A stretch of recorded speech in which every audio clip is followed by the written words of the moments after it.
É difícil imaginar nossas vidas sem eletricidade, sem internet, ou até mesmo coisas sem as quais seria difícil viver por longos períodos, como água encanada, remédios e uma farta oferta de produtos nos mercados. A grande verdade é que grandes inventores conseguem transformar nosso mundo num lugar melhor e mais agradável de se morar. Mas nem todas as invenções possuem fins exclusivamente benéficos. Você irá conhecer alguns dos cientistas que se arrependeram das suas criações aqui no Almanac da Web. Mas antes disso, não se esqueça de se inscrever no canal e também de curtir o vídeo. Alfred Nobel. Você provavelmente já ouviu falar o nome desse homem, o famoso cientista que é responsável pela criação do Prêmio Nobel, dedicado a homenagear pessoas que realizaram grandes feitos em áreas como literatura, física, medicina, entre outros. Mas o que você talvez não saiba é que esse mesmo Alfred Nobel foi o criador da dinamite. Natural de Estocolmo, Alfred teve uma infância de extrema pobreza no século XIX. Seu pai, Immanuel Nobel, mudou-se para São Petersburgo, na Rússia, em busca de uma vida melhor. Em seus primeiros anos na Rússia, Immanuel abriu uma oficina de equipamento para o exército russo, mas foi como uma fábrica de máquinas explosivas que ele realmente viu o dinheiro entrar na sua conta. Principalmente por causa da Guerra da Crimeia em 1853. Com a prosperidade de seus negócios, Immanuel conseguiu financiar bons tutores para seus filhos. Alfred Nobel teve então sua vida transformada, aprendeu sueco, russo, inglês, francês e até alemão, o que abriu portas para que ele estudasse na Europa. E foi lá em Paris que ele conheceu a nitroglicerina, composto químico que mudaria sua vida. Dedicou parte do início de sua carreira ao estudo de como estabilizar a nitroglicerina, a fim de manuseá-la com maior facilidade, pois via ali uma boa oportunidade de negócio. Com o final da Guerra da Crimeia em 1856, a fábrica de seu pai perdeu boa parte do faturamento, levando a família a retornar até Estocolmo. Alfred não parou de trabalhar com nitroglicerina, até que em 1864, um acidente na fábrica levou à morte de um de seus irmãos e outras 4 pessoas. Devido ao acidente, Alfred Nobel continuou trabalhando com a nitroglicerina, mas agora em uma área mais isolada, longe dos grandes centros de sua época. Em 1866, misturou junto à nitroglicerina um material poroso absorvente, dando origem à dinamite, que era muito mais estável e menos perigosa.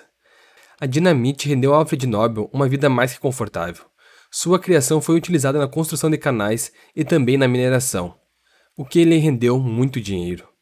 Mas é claro, não demorou para que fosse empregada também na guerra como o explosivo que era. Alfred Nobel era um inventor muito bem sucedido. Ele foi homenageado pela Academia Sueca de Ciências e tornou-se um membro da instituição. Deixou um legado de invenções e brilhantismo, e uma arma que foi utilizada para fins não idealizados por ele. Como sua fortuna tinha ligação com esse armamento, ele deixou em seu testamento o desejo de que fosse criada uma instituição que promovesse a paz, e foi assim que se deu origem ao Prêmio Nobel que conhecemos hoje. Robert Oppenheimer. Em setembro de 1939, a Alemanha invadiu a Polônia e deu início ao maior confronto da história da humanidade. A indústria alemã da época era potente, assim como seu exército e, claro, seus cientistas. A Alemanha viu muitas pessoas fugindo de seu país pelo terror instaurado pela ditadura de Adolf Hitler. Inclusive, muitas pessoas buscavam países no continente americano atrás de alguma possibilidade de prosperidade. Conforme a guerra ia escalonando, Hitler ia chegando cada vez mais perto de uma das suas maiores metas, a bomba atômica. A mera concepção de ter um ditador sanguinário e louco como ele, com uma arma destas, gerou uma corrida para desenvolver a bomba.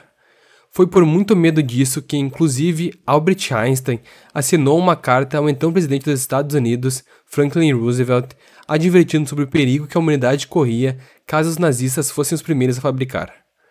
Agora, o governo americano possuía uma prioridade: desenvolver a bomba atômica. O homem que ficou responsável pela administração do projeto foi Robert Oppenheimer, um físico teórico norte-americano carismático e introvertido. Ele se envolveu em decisões fundamentais sobre o projeto das bombas atômicas e esteve pessoalmente relacionado com tudo. Não preciso lembrar o triste final que esse projeto teve.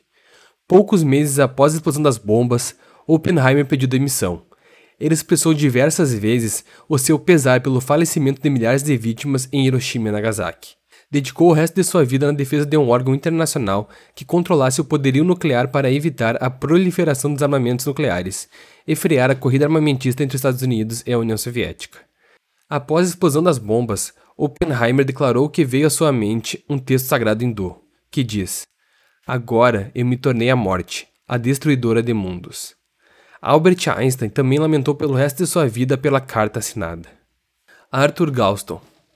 Jamais que um botânico pensaria que uma de suas invenções seria utilizada como arma de guerra. Arthur Galston concentrava seus estudos nos hormônios vegetais e nos efeitos da luz sobre o desenvolvimento das plantas.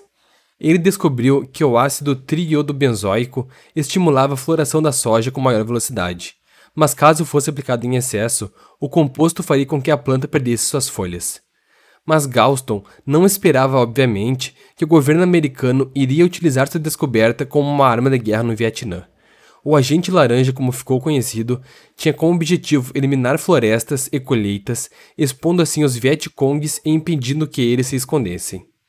Cerca de 75 milhões de litros de herbicida foram utilizados para destruir cultivos e expor os inimigos. Galston tentou alertar ao mundo que o herbicida representava um risco não só às florestas, mas também aos seres humanos.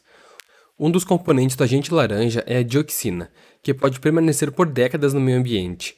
Também foi descoberto em pesquisas posteriores que causava câncer, malformação fetal e, inclusive, ataca o sistema nervoso e imunológico.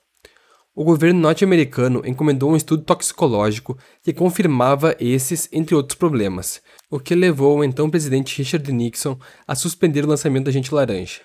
Entretanto, ele deixou um rastro de destruição até os dias de hoje, pois várias gerações estão sendo afetadas pelos problemas originados do agente laranja. Arthur Galston declarou que o agente laranja foi um mau uso da ciência, além de afirmar que a ciência se destina a melhorar o progresso da humanidade e não a reduzi-lo. Seu uso como arma militar me pareceu desaconselhável.